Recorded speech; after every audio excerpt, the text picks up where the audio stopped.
So let's first and foremost get into other space and let's talk about this show. So when it first came about and you thought about the fun of making something based in space, what was your first thoughts? Well, I love sci-fi. I'm like a true sci-fi fanatic. Always have been my whole life, and hadn't seen enough sci-fi comedy that loved sci-fi. I saw a lot of stuff that made fun of sci-fi, but I don't want to make fun of sci-fi because I love it so much. But I think the world of sci-fi is a great setting for funny things to happen that are science-based and kind of where you can have fun with different conundrums and surprises and all that. So that was the motivation for doing the show. And then, but it's something I first created back in 2005 for NBC, and they didn't end up taking it because they didn't quite know what to do with it. They didn't have anything to program it with. And then I sat on it for like 9 years, just desperately wanting to get it made. And then when Yahoo originally came to us and wanted to do, put real money into 3 different series, they said, "Do you have anything?" I was like, "I got this. I've been dying to make this." Then, of course, we made it. I was happy with it. And then Yahoo screen imploded and nobody saw it. So I've been sitting on it for 5 years now, desperate for people to see this show that I loved so much and I'm so proud of. For sure. And, one of the fun things about this is because of this time warp factor as well, is that people are going to see some cast people they've seen in other things as they were first kind of starting out too. So tell me about this cast. How did this cast come together? What were you looking for? I was just looking for the funniest people I could find who were also really great actors. And when when I had this, I went to my source of all great things, Allison Jones, who cast Freaks and Geeks for me, has done all my movies. She's brilliant. She's discovered probably all the great comedy talent you've seen in the last 20 years is because of her, at least 20 years.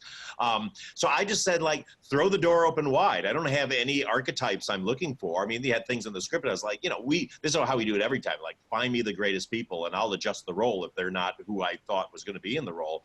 And then all these people came in. We saw a lot of people, but these were our standouts. And every single one of them blew me away. I couldn't believe it. Joel Hodgson, I'd worked with before I was a giant Mystery Science Theater fanatic and was lucky enough to befriend Joel over the years and have he and Trace both on Freaks and Geeks. And then when I had this role of Zalian and Art, I remember thinking, I wonder if Joel would do this, and I wonder if Trace would voice another robot. And they did. Right. It was absolute magic having them on set. Well, and that's the thing too. I mean, as soon as you hear that robot's voice, you're like, "Oh, I'm home." Like you feel it inside of you. It's in your circuitry by that point. Tell me about I don't necessarily think there's a lead in this show, but tell me about your captain, your choice for captain. Yeah, I mean, Karan Soni is just so amazing. And, when he came in, I had never met or seen Karan before. And I remember just going like, who is this guy? He was so funny. And, and we do a lot of, I do a lot of improv in my auditions as well as people reading the script. And I would also write like monologues for them to do just so I could get a real run at what they would bring to the role. And Karan, just every step of the way, I was like, who is this guy? I just couldn't believe how great he was. And so I've actually gone on to cast him in a lot of other things that I've done. He's been in other movies of mine. And Karan is he's a real like a triple threat because he's also an amazing writer too. And he's actually started directing too. So he does it all. Oh, that's awesome. Oh, I'll have to check out what he has coming up. Yeah. When it comes to space too, even if it's a comedy, there's a certain level of special effects people expect, right? So when you started to think about how you wanted to do special effects, like what was your main thought process on how you wanted to look or how you wanted to feel? I mean, this is beautiful.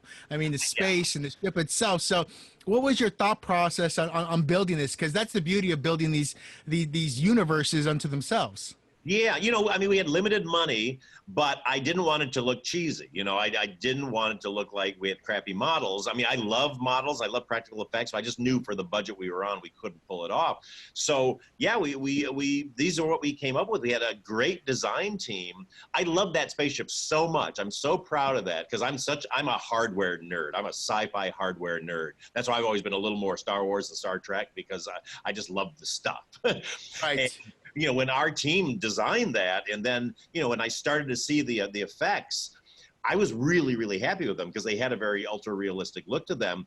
And what happened was when we were putting the show together and like the opening, you know, just had the opening title card or whatever, we thought, oh, we should have music and all. And we came up with music, and then we were doing the sound mix and just the spaceship going, and we didn't have the music on yet. It was just the sound effects. And I was like, I love that so much. Let's not have a theme song. Let's just have it be that sound effect and this thing going by to put the focus on that. And Right. I was so excited about our special effects in the show. Well, that's cool, and that's the beauty of it too. I mean, looking back at all of our favorite sci-fi movies, whether it's practical or CGI, like we're always amazed by the steps and levels. You know, there's someone out there that has the upside down next generation Enterprise that, you know, they can't hold it quite upside right because it's so top heavy or bottom heavy, but like a hot top heavy, so they have to have it upside down, but they still have it in a place of like honor as well because of that too. So exactly. did you try to get them to make you a practical ship as well and get everything going? Well, that's one of, yeah, I want somebody to 3D print that ship for me. Yes. I will be the happy. I can die happy if Lego ever makes a version of our spaceship. That's I'm working towards. Right. Do you need the Millennium Falcon pack where it's like 6 months to create it though? Like that many pieces where it's like this many levels and it'll take you at least a month and a half full time to finish it if you want. It's got to be the creator pack, exactly. It has to be able to come apart and take up way too much room in your house and cost way too much. Well, and that's the thing too. Like, once you create all these fun memories, it's about getting space as well too. You know, and that's the beauty of like Comic-Con is coming up. You buy all these things that you love and you love them so much, but then you're like, I need a house that's just shelves at this point. I mean, I've seen some wife. That's what she's been going through for years. Yeah, I've seen the art that's been on behind you in different places too. How do you quantify what goes where in the space in your place to show the love for the things you have? Like if it's sci-fi or art or even alcohol, you know, a bar can only be so big sometimes unless you have a full bar, you know. No, totally. You know, it's certain things mean more to you. Some stuff you just want to have and you can put away or you can kind of store, but other things you just want out. I mean, is it okay if I pick up my computer? And You can do whatever. Yes. Show you something very cool. I'm gonna give you full. Yes. Hold on. I'm in my offices right now, but look, here he is. Ah, Art. That's awesome. He's there, and then also, if you're a Ghostbusters fan, that's Kate McKinnon's pack, and that's wow. Crap. So I love having this stuff around. Do you have to ask people before you take these things? I mean, not art, of course, but the other stuff. Do you have to like talk to an exec to get it, or you just you just whisk it away in the night sometime? Like, what happened? Exactly. I don't know. No, I'm always. I mean, even art, I have to ask about because you know the team that built it kind of owns it, and they've got a lot of stuff inside of it. But I'm always like, please let me save the cool stuff. So. I'm just, the thing I'm most sad about is I wanted to save the captain's chair from Other Space, and we just weren't, we kept that stuff in storage for a couple of years, hoping we'd get picked up, and we didn't. So it all got thrown away, and it's just like, that kind of, I wanted that, we couldn't get to it, so. Well, if it makes you feel better, I heard in an interview with Leonard Nimoy that after they made the first Star Trek movie, they'd thrown away the whole set and everything because they thought there wasn't going to be a next one. Then they made the second one, and again they threw away everything. So they've had to remake that set like a bunch of different times, exactly the same. And if someone just would have paid a couple bucks for a storage unit, they would have been fine. So you're still in good standing. You can still remake it. I'm sure the schematics are out there somewhere as well too. So. It's all there. So talk about the excitement of bringing this to dust August 1st and having people get a chance to see this in a new world without the Yahoo name on it, subtract that over and make it its own to I guess engage in your sci-fi world. Yeah, I mean, look, I am so happy. I'm so grateful to Dust for doing this. I've been trying to sell this to a streamer for 5 years. I've never let up on this. I drove my poor agents crazy. I was constantly like, what are we going to do? We got to get Other Space out there somewhere. Can we get more seasons? But can we at least get these 8 shown somewhere?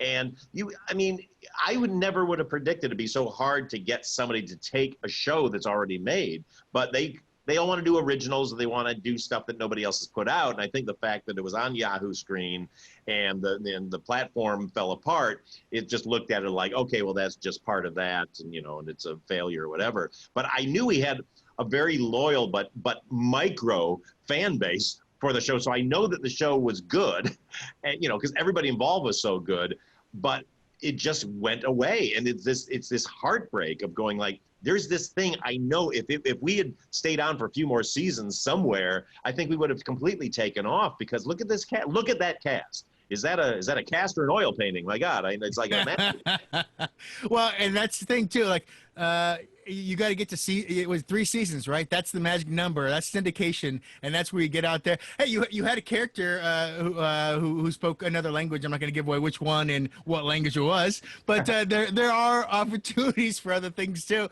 And like you said, this is just a fun cast, and that's sad for me too, because I watched it and I go all through all the episodes, and you fall in love with the cast at a certain point. Like the first episode's always just trying to understand. The second one, you're trying to figure out if you actually do like it, and by the third, they grab you and you're in it, and you're just like, okay, I love it, this is great, and then you get through them. But of course, having the journey unto itself is really what it's all about as well. So, Yeah. Do you remember one part of the show, like one day that just went so well, it still kind of makes you smile just a little bit, just where you're like, this everything went fantastic, I was so happy about that specific day or that specific moment?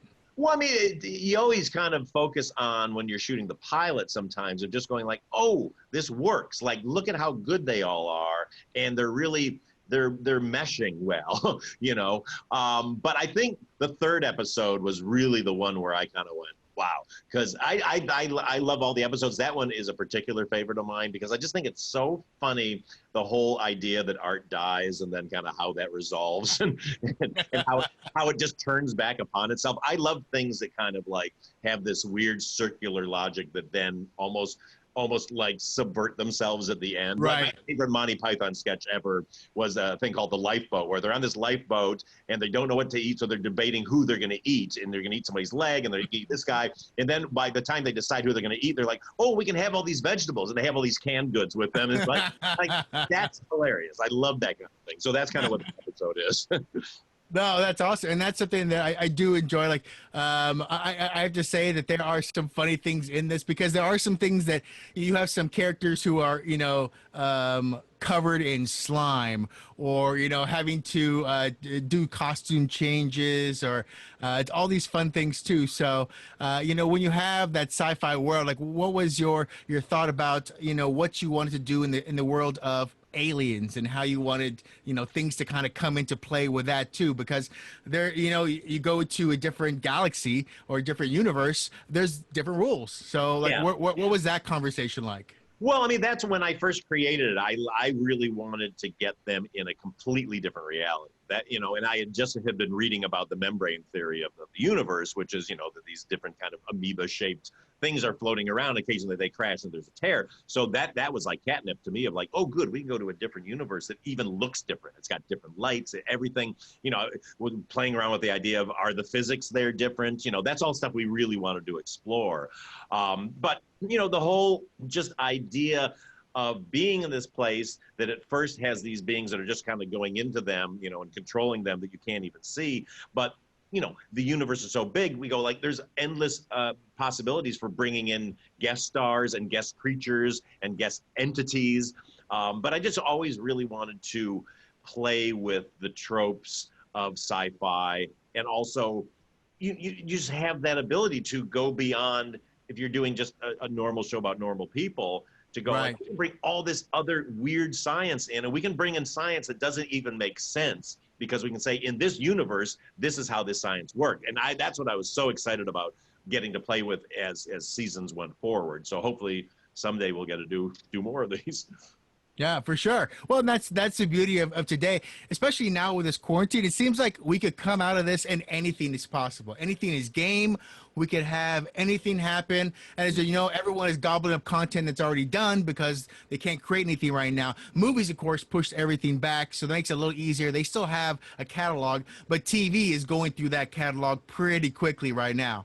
And actually, I'm a little sad because usually I get a chance to talk to you in person at CinemaCon. I've Yeah. talked to you for The Heat, Spy, A Simple Favor. So I've got a chance to talk to you there on a regular basis as well. So no Las Vegas trip for you this year, unfortunately, that regard. So, No what, comic, no CinemaCon. It's so upsetting. I mean, that's yeah. my favorite event of the year. I always say, like, sometimes I only try to get movies in production so I can go to CinemaCon that year. Well, that's awesome, and it's one of those things where it's great because you get in front of the people who they work in theaters because they love movies. I mean, they have to. You can't not work at a movie theater or be part of a movie chain if you don't love movies. Yeah, and that's what's so wonderful about that, meeting those people who, I love meeting the mom and pops who have one theater and they do special programs and all that. Right. I get this is a business and it can be a very corporate business. So when you meet the people who just love movies, love TV, love entertainment, that's who we all are. Right. Well, maybe we should do a other space movie thing, but maybe at this time we'll just do it in a drive-in. Release the episodes in a drive-in format. We'll do it all that way. I think it'll hold right with the stars behind it in the nighttime as well. So It's a perfect setting. It's the perfect setting. You've done it. You've cracked it. I've cracked the code. Talking about some other fun things, of course, you were doing cocktails with your free time as well. I have to ask, are you working on other projects right now? Possibly writing Spy 2? I mean, or working on, was it the School for Good and Evil? Like, what's in your mind space right now? What is it that you're, stopping, not doing something to do something? What is that? What is that now? Well, I mean, both of our TV series got picked up to a second season, both Zoe's Extraordinary Playlist and Love Life. So we're just getting that. Love Life, by the way. Such a great show. So great. Kendrick. Oh my gosh. I want to be a name on one of those episodes. Telling you, no, there's both of those shows are so great. But then, no, I'm very heavy into prep on School for Good and Evil right now. I'm actually in the middle of a rewrite on it. We were already doing all of our development as far as production design and all our special effects and our creature design and all that. So we're heavy into it, getting ready. So when we get the go ahead to be able to go into hard prep in London, we'll be able to switch right into that. And then the hope is that we'll start shooting in January, all things COVID considered. But I'm very, very excited about this project. It's going to be a real knockout. No, it looks amazing. And the imagery already is so fantastic. So to come from that to this, and the stories having, and that's one of the things that I always like to look at is when it comes from a story that's already out there in a world that's already created. There's so many people out there in love that could be. So it's almost like you need to service it, not service it so it becomes Harry Potter. Service it so it becomes its own thing.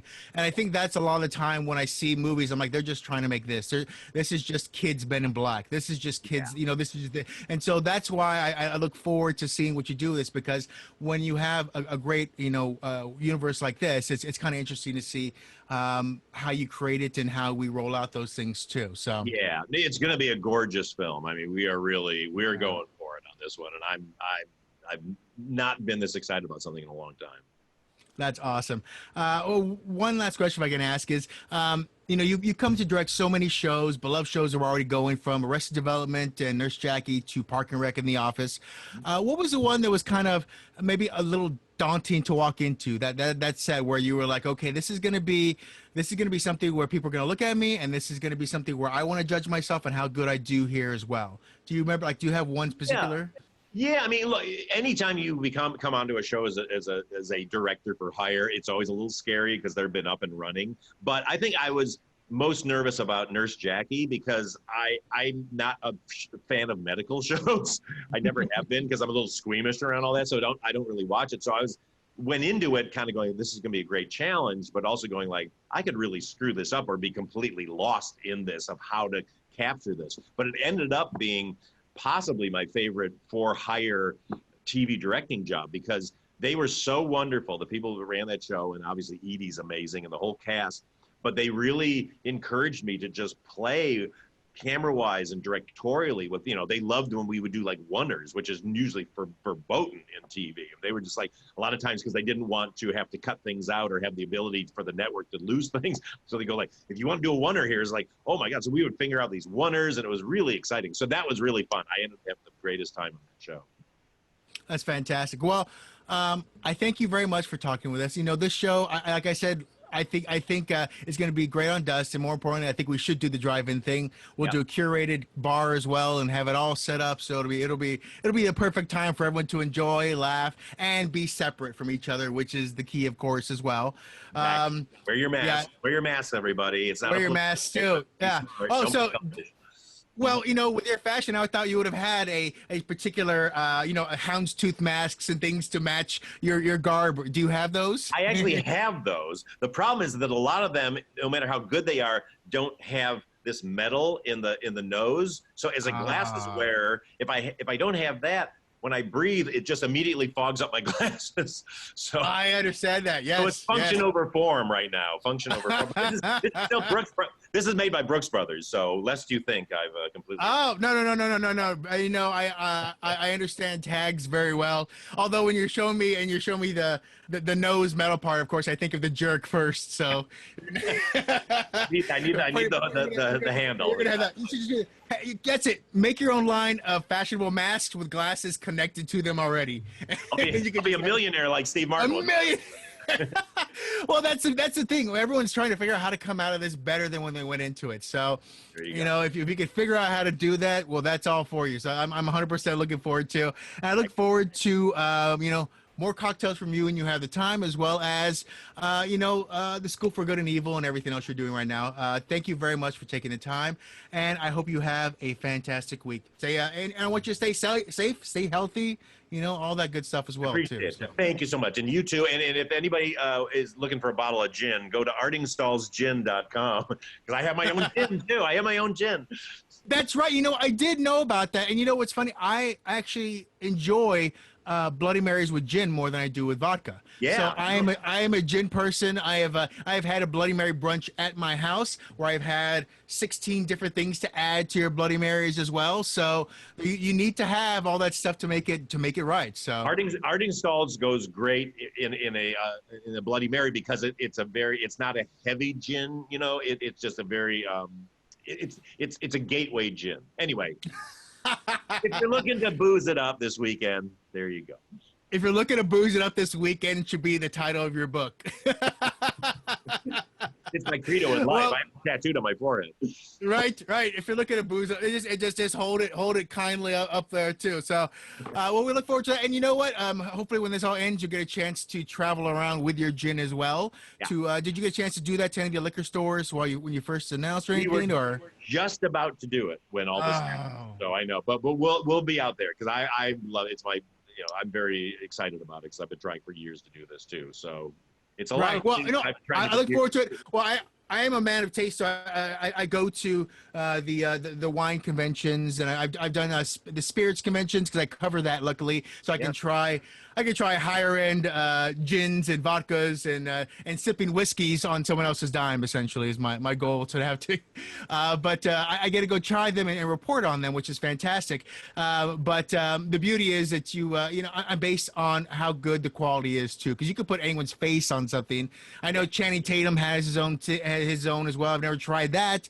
I like Dan Aykroyd's bottle, but I'm not a huge fan of his is a vodka, I believe, if I remember correctly. A little sweet. So it's good. The skull, it's a skull, I believe. And so there's certain things that I do, but at the end of the day, it's got to be about the flavor because that's why I'm buying this. Well, if you've been to the SWSA, we won best gin last year. Oh, okay. So were you there? I was there. Now. I was there last year. Yeah, we won best gin and double gold. I got the word right when I got to CinemaCon last year, and I was so happy. Oh, okay. I formulated this recipe, designed the bottle, so this is not just me putting my name on it. Oh wait, it was in Miami last year, right? Yeah. That's right. They go Vegas, Miami. I do the one in Vegas. When it comes to Vegas, that's the one I cover. So. Gotcha. That which would have been this year, unfortunately. So we'll have to see. But yeah, I definitely we will promote your vodka and we'll taste that. Gin. Gin. We promote your gin. Let's cut, paste, copy. We're gonna promote your gin. We're gonna try it out, and hopefully the next time I talk to you, we'll get a chance to have a couple of drinks. We can delve over as well at the same time too. I love that. Absolutely love that. All right, sir. Well, thank you very much, and have a fantastic day. You too, and thank you for making this so wonderful. And I'm completely blown away by the graphics and how you've done this. This is it should always be like this. So kudos. I want you to have fun. While you're here, I want it to be fun.